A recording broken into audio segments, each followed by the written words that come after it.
Check, check, 1, 2, 1, 2, check, 1, good.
Mic on. Is that better? There we go. We'll take a preview tonight of what we'll be looking at if you're doing Explore the Bible through Sunday morning and Sunday school. So if you have your Bibles, we'll be in Genesis tonight. So if you're not familiar where that is, that's the first book. But right after the table of contents, it's right there. So maybe. No, I'm being encouraging. We're going to look tonight at Abraham, and I recently preached out of this, on Sunday morning, but hang on a minute, I'm trying to pull my notes up.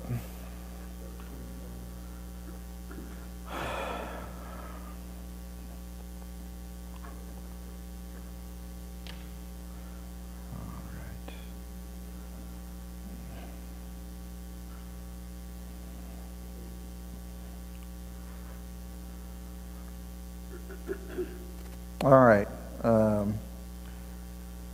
Yes, we're going to be. Oh, I thought I had it. You ever have technology glitches? There you go. Never had that problem. I know it. Quit using. One of these days, I'll get it right. One of these days. So, did anybody have any snow at their house this morning? Rome Mountain? Is that not halfway up Rome Mountain? No. Okay.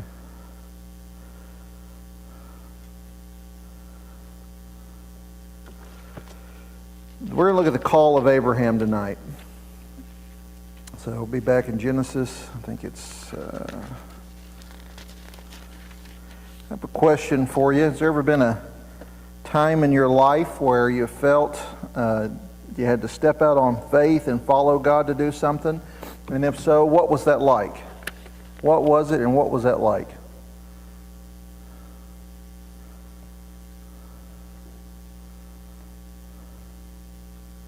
Stepping out on faith in the Lord.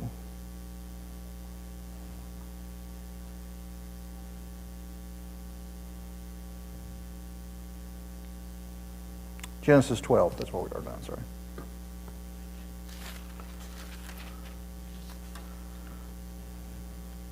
Genesis 12, 1 through 5.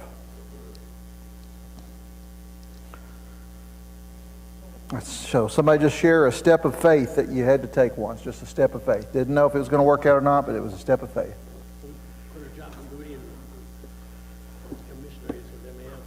Becoming missionaries with MAF. Step of faith, raising our support. Scary. Yeah. Had to raise support. Scary time. That's good. Anybody else? We saw lots of miracles. Saw miracles. So again, God's hand working. That's good. That was exciting to see. Oh, yeah. It was a bit of a step of faith coming here for us. The elders at the church I was serving at in Indiana desperately tried to talk me out of coming here. I don't know if I've ever shared this story with you or not. And they said, how do you know it's going to work out? You might get down there and those people might mistreat you and abuse you like the last church. I said, well, that's altogether possible. But I think God has aligned it and it's worked out all right. So, yeah, it's always a step of faith. Because, at that point in our life, when you have small children, it's hard to move with small kids. And you don't know, you don't have all the information. Moving to a new church as a pastor, you don't have all the information until you're in the middle of it. You just don't. Yes? Back when I was working in law enforcement, and I went to work one morning, and I just took over the full-time law enforcement position. And I sat there, it was on a Sunday morning, they could go out on patrol. And I've been working the land a little bit. And I sat there and thought, if I keep working law enforcement, I'll never have any church life, never, have any kind of spiritual life much. And the district ranger told me, if I want to get out of law enforcement, they just created a new system in the Forest Service where you report straight, instead of reporting to the ranger, you report straight to the Washington office. And so you either have to be fully in or fully out. And I sat there and thought about that, and the Lord just told me to pick up the phone and call the ranger and tell her I wanted out. And I did that, and I went into land, done full-time land, and my career worked out better. Yeah. That was certainly a step of faith with a new division like that. Yeah.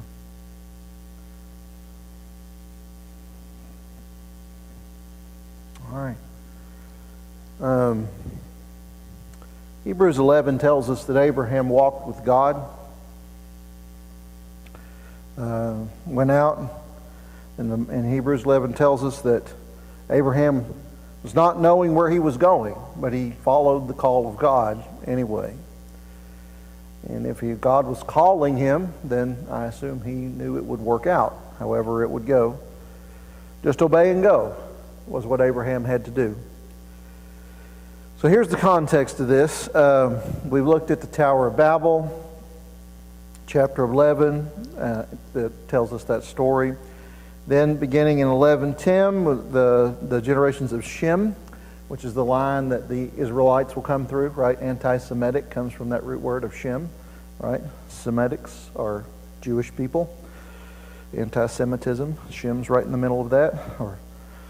Brings us now to 12. 12, where we focus that God's call and His promise to Abraham. So in the big picture here, God's next step is preparing a people from which the Messiah is going to come. God promised that in Genesis 3:16. The rest of the Bible is the unfolding story of the Messiah coming. And the next step here will be Abraham. So let's look at this. If I were to kind of break this down, the study has it in 12 and 13.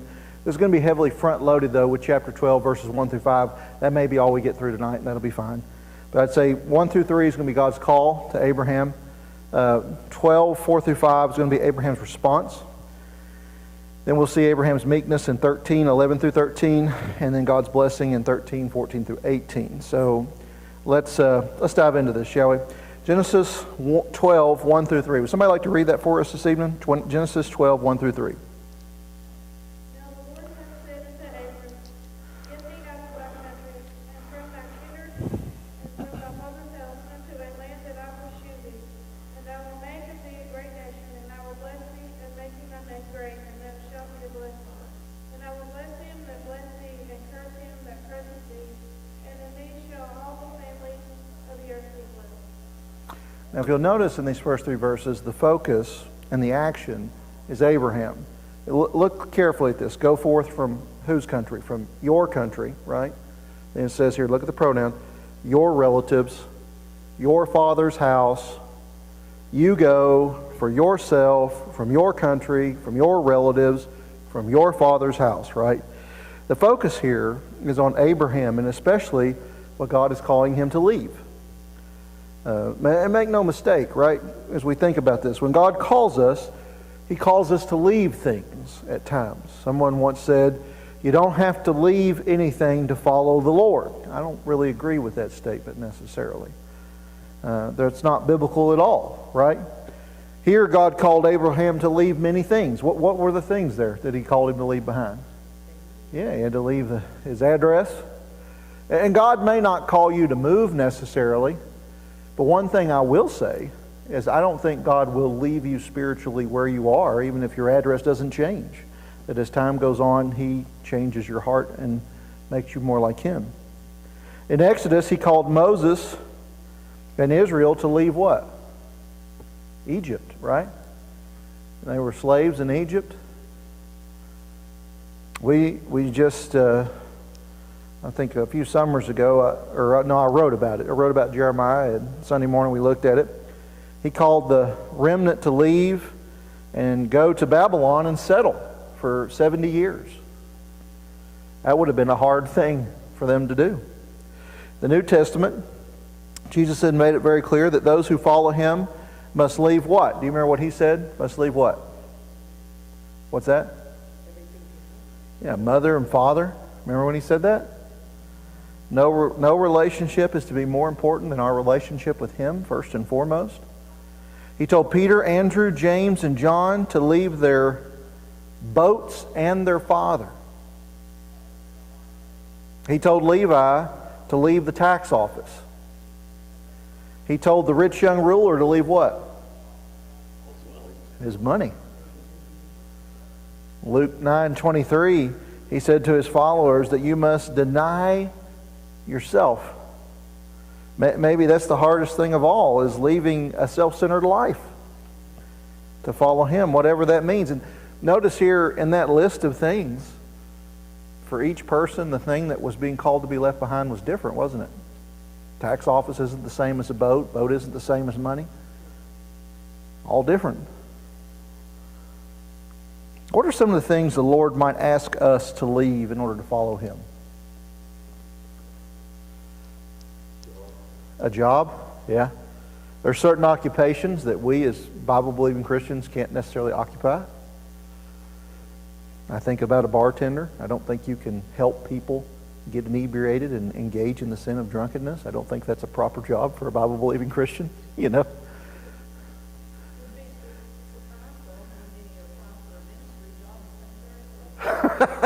Former bartenders, yeah. Well, yeah. Probably not becoming. What else? What are some other things that might be called to leave behind? Go from the country, go to Papua New Guinea. Maybe called to leave your country, go to another country and share the gospel. Particular sins may be called to leave. Disobedience, self-centered life in general. Maybe a change in location or vocation. Perhaps life plans. May be called to leave a harmful or shameful relationship. You can think of many things. We hear testimonies of people, oftentimes heard people share what they've left for Christ, by far, though, Christ is better than whatever's been given up. What about for you? Was there anything that when you followed the Lord you were called to leave behind?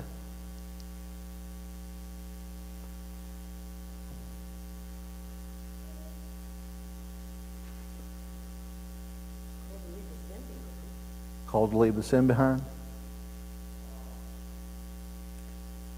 Preconceived notions about what Christianity really is.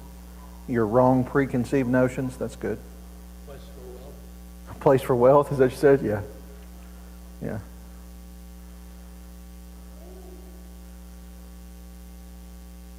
Seems like sometimes when you're called, give up your freedom Mm. to do what you want to do. Yeah. Make a commitment. You have to focus on what the Lord's calling us to do. So Right. give up a lot of time, maybe hobbies, things like that. Mm-hmm. Yep. Matthew 29, or not, Matthew 19:29 says, everyone that hath forsaken houses, or brethren, or sisters, or father, or mother, or wife, or children, or lands for my name's sake, shall receive 100-fold, and shall inherit everlasting life. Yeah. That's right. God tells Abraham here in this passage, to the land which I will show you. Had Abraham ever seen this land? He'd never seen it. He didn't know where he was going, did he? He'd never been there, right? I know when Becky and I were purchasing our first home, it was a repo deal, and I mean the place was just absolutely trashed. There was like potting soil on the floor and smelled like dogs, had been locked up in there. Door faces were chewed, but the bones were good. The outside was good, and the roof was good, and the foundation was good. All that cosmetic stuff could be repaired, and I knew that, but it was an absolute mess. It's going to be a dumpster full of stuff to get it out of there. But it was going to be an excellent discount for that, getting that stuff out. So I said, I think we can take this house and flip it. Can we just go? She said, just make the decision and do it. So she let me buy the house. She'd never seen it. The first house we bought, she'd never even seen it. So you can imagine how great Becky's faith is living with me. You know what I mean? So there you go. He'd never seen it. It's a step of faith. Didn't know this place, never been there. The land which I will show you. He just stepped out. George Washington's famous Christmas Day attack on the Hessians at Trenton. Are you familiar with this? May not know that when they left on the freezing Christmas Eve, crossing the icy Delaware River, you know, there's that picture, famous picture of them on the longboats, landed on the other side. The American soldiers had no idea what they were doing. They just followed Washington one step at a time. They crossed where he told them to cross, and he said, and he didn't say a word, and they didn't either. And when he told them to divide at one particular road, they did. And when he said advance on Trenton, they did. And they didn't know the plan, they just obeyed one step at a time. Could be said that was Abraham here. They went out not knowing where they were going. They just followed God one step at a time, just like George Washington's men did as they crossed the Delaware and went into war, the Revolutionary War. Well, the Lord still calls us to take steps of faith.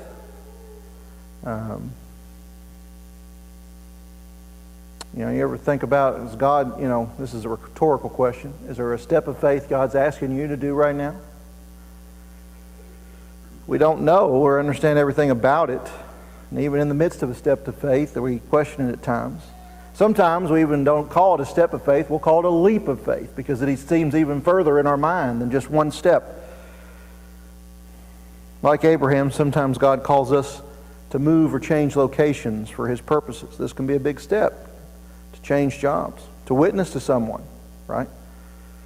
There had been numerous times at the front doors of people's houses knocking, or, catching them out in their yard, washing a car, not knowing how they'll receive me, And that's getting harder, that door-to-door evangelism. It's an interesting shift we have with Ring cameras and things like that. People are more apt to answer the door with a gun in their hand now than they were 10, 20 years ago, you know. Going on a mission trip. Will I have the money? What will I say or do? What will it be like? I can remember when we went to Romania. And I didn't quite catch the translation of how it translated from Romanian into English, but apparently they have a saying that the planes kind of crash on the ground in Romania and the buses fly in the air. So the roads are bad, and so you want to fly into Budapest next door and then drive into Romania was the thing. But going through that border checkpoint was very stressful. Men with assault rifles around their chest, you can't understand anything they're saying. They can't understand anything you're saying. They're wanting to look through your stuff. You can understand when they point and make certain signals, but it's difficult. That was a trying time, and I thought, man, if they decide to shoot us and throw us in a ditch here, who's ever going to know back in the States? Who's ever going to know, you know?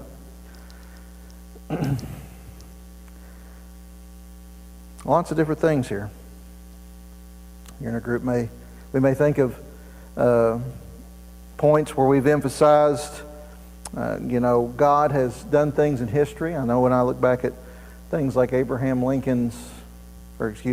Washington, step at a time there. God still calls us to take steps of faith.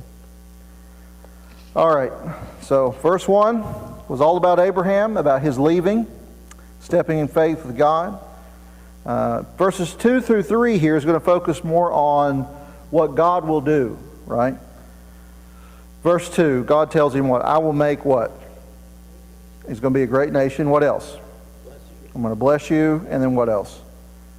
Make your name great. Verse 3, he says what? I will bless those that what? Yeah, and curse those who what? So God says here, if Abraham will take his step of faith, he will bless him for it. Those of you who named steps of faith early on in the lesson, as we were naming those, I think each of you said you saw God do amazing things and your life worked out better because of it. Here we'll see a similar thing, only on a greater scale with Abraham. He blesses us and he blesses him. He's going to make them into a great nation. Israel of old there. Specifically here for Abraham. He was creating here an Israel that would produce Jesus Christ as the Messiah. He would give his law, and all nations are going to be blessed through Christ.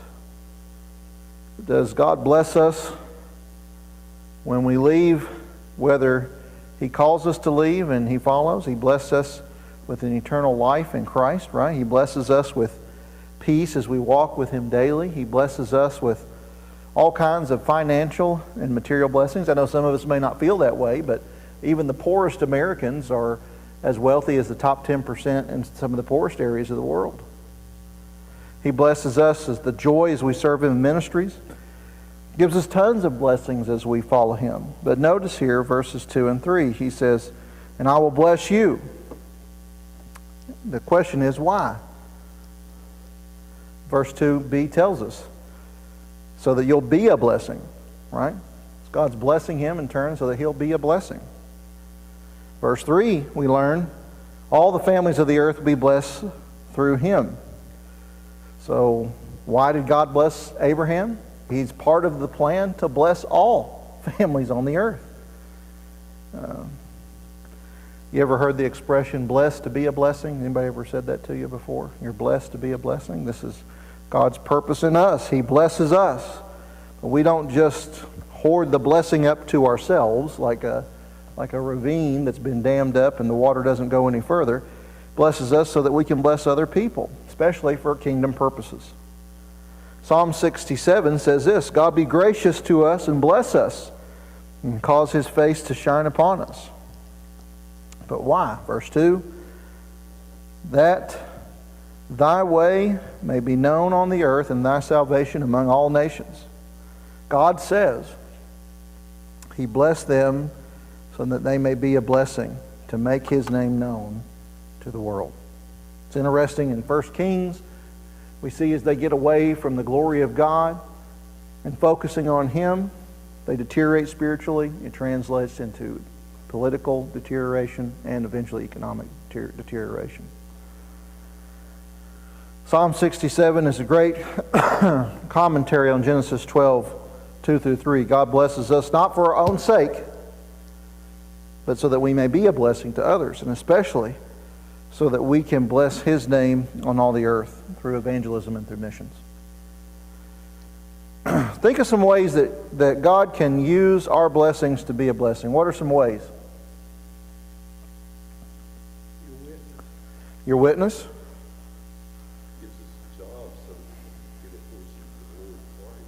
Yep, most of us don't keep gardens no more and don't keep cattle, but we do get paychecks to bring in a portion to the Lord.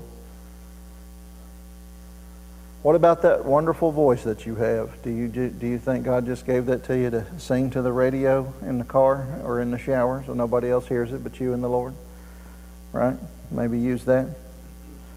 Have you been gifted to teach, to serve, to care? All these things are needed for God's people.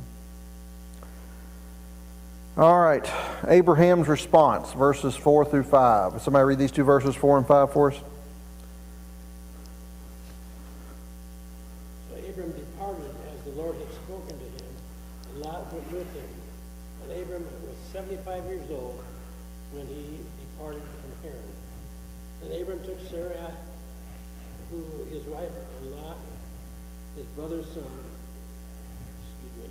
and all their possessions that they had gathered, and the people whom they had acquired in Haran, and departed to go to the land of Canaan. So they came to the land of Canaan. All right. Abraham's life was a great extent characterized by obedience to God. Several times in his life he moved. Now, sometimes he didn't always get it right. We've talked about that as I've been preaching through the series, but many times he did. And of course, he faced the great test of obedience to the Lord when he's asked to sacrifice his son. Later, we'll get to that in Genesis 22. His life was a life of obedience. We should all ask ourselves, am my life towards God characterized more by obedience or by disobedience? It's something worth spending some time pondering, to yourself. Now, the Bible, of course, tells us that all have sinned and fall short of the glory of God, and we struggle with sin for the rest of our lives, so there'll never be a point until death releases us from the struggle with the flesh that we won't have some sin we battle all the way to the grave. But by and large, our hearts are tilted one way or the other, inclined one way or the other. Abraham's journey was one of obedience and stepping out on faith. I don't know if you've ever seen the map of his journey as he moved by God leading him every step of the way. I don't know if you've ever thought about doing this. Maybe get a map out sometime everywhere you've been, lived, or whatever, and kind of trace your steps and how God has worked, just like the map with Abraham. And just look at that and reflect on what God's done with your life and how He's blessed you through that. God doesn't just leave us where we are, though. God didn't leave Abraham where he was. I'm not just talking about physical location. I think I said this earlier, but He may leave us in one spot or He may move us. He will definitely not leave us in the same spot spiritually.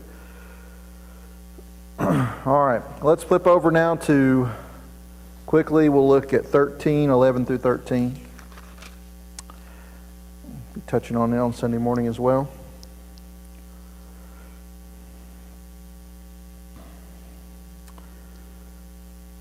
So Lot chose for himself the Jordan Valley, and Lot journeyed east. Thus they separated from each other. Abraham settled in the land of Canaan, while Lot settled among the cities of the valley and moved his tent as far as Sodom. Now, the men of Sodom were wicked, great sinners against the Lord. And we just heard a sermon Sunday about that. The Lord said to Abraham, after Lot had separated from him, "Lift up your eyes and look from the place where you are, northward and southward, and from eastward and westward, for all the land that you see I will give to you and to your offspring forever. I will make your offsprings as the dust of the earth, so that if one can count the dust of the earth, your offspring also can be counted. Arise and walk through the length of the breadth of the land, for I will give it to you." So Abraham moved his tent and came and settled in the oaks of Mamre, and which are at Hebron. and there he built an altar to the Lord. All right. Of course, this goes back to Lot and Abraham separating. Lots of things can be said about this text. I think when I preached on it, we see Abraham continues to live by faith and not by sight. Lot here lives by sight and not by faith, right? He looks up and he sees a land that's very fertile, and he picks based on that. It's a sharp contrast here, the two, Lot and Abraham.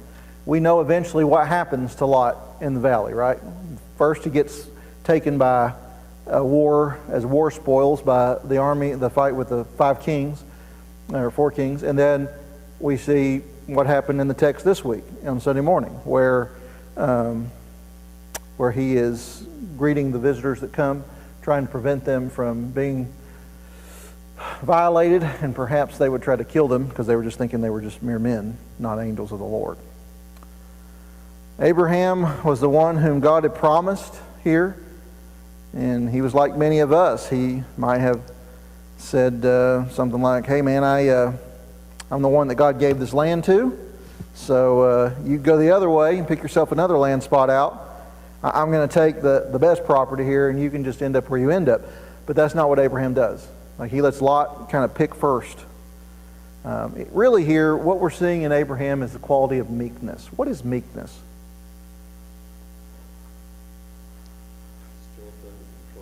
Yeah, it's a good definition.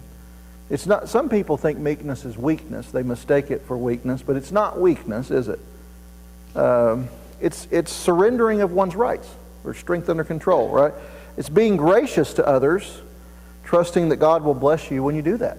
You know, that's really kind of a clear definition as you can get. Psalm 37, the greatest commentary on meekness. Jesus quotes it in the 3rd Beatitude. He says, "Blessed are the meek and gentle, for they shall inherit the earth."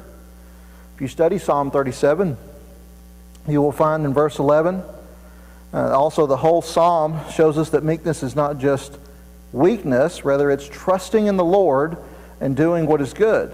Verse 3 tells us that. It's not being angry and doing evil. Verse 8 tells us and warns us against that. It is waiting for the Lord that He will give you the land or whatever issue it is that needs to be resolved. Biblical meekness is really humility, isn't it? Does not seek to its own rights, does not get angry or try to get revenge, but trusts in the Lord and does what's right. Abraham is a great example of biblical meekness. He doesn't grab for what's rightly his. Instead, he was gracious and gave Lot the first choice. This is a lesson we need in 21st century America, isn't it? How many times do you hear people say, well, that's my right, this is my right, that's my right? No. Sometimes meekness is needed and not a call for rights. David exhibited these same kind of characteristics. He didn't stretch out his hand against Saul, and Saul was delivered over to him, right? He could have struck him down and ended that whole nightmare for Israel that was his ruling, but he trusted the Lord. We see the character of meekness in figures throughout the Bible. Numbers 12:3, Moses was the meekest man in all the earth, the Bible tells us. He didn't respond or seek his rights or revenge when he was accused. Remember that little scene when the sons of Korah came up and made some trouble for him? What happened? Well, God took care of it, right? It's been a few times in business meetings, people that were making a little noise. I had to stand back. I was waiting to see. Is the ground going to open up? Is this another Korah? Don't stand too close.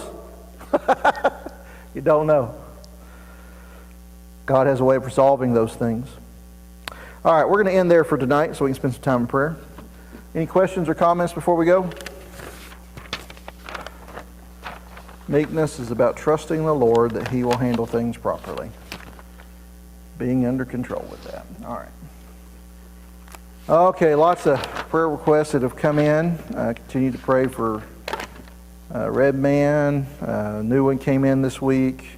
Autumn Dalton's grandmother passed away. She was a Christian, so she's with the Lord. Her son, who's not a believer, has been asking questions about how all the Christians are so calm in this time of loss. And so God may be opening a door for salvation there. That's what we're hoping and praying for. Yeah, I don't know if you've ever thought about that, but how we respond to death as Christians when another Christian dies impacts unbelievers. They watch us. They want to see how we handle loss like that. In fact, that was how my dad came to the Lord. He saw a loss and a tragedy of a fellow that worked for him. Fell off some scaffolding, landed on his head. And through the faithfulness of the believers in that family and the pastor coming up there to see them, he came to know Christ through that. So God uses those things. Anything else? Not on here? You said your Uncle Mickey Taylor, right? Is that who you said at the very beginning? Okay.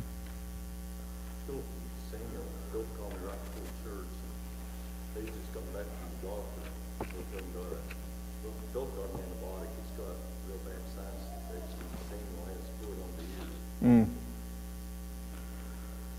Philip and Samuel both not feeling great. Sinus infection, fluid on the ear. Those ear infections hurt, buddy. Adeline's recovering from strep, but she's back in school.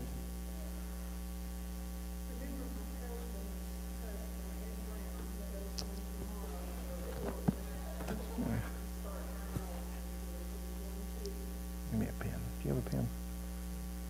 A pen. Ed Brown. Dialysis port being put in.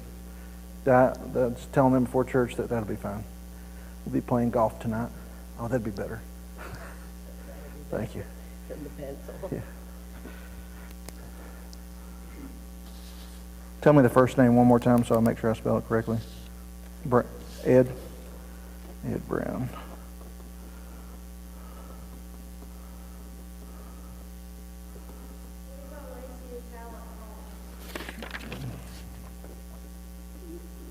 Levi Lacey now home.